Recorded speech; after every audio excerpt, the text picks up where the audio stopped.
Hey guys, welcome back to TechMan.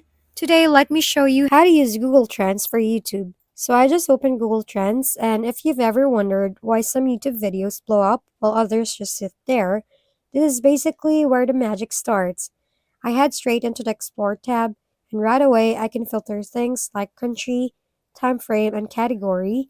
It already feels like I'm peeking into what people are thinking in real time, which is kind of wild.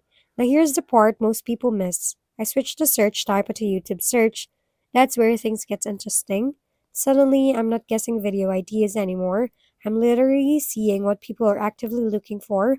When I change the time frame from 12 months to the past week, the results shift completely, which tells me trends move fast, faster than most creators realize. Sometimes a topic is already fading, sometimes it's just starting to rise, and honestly, that timing is everything. Catching it early, and you're not chasing views, you're meeting them halfway.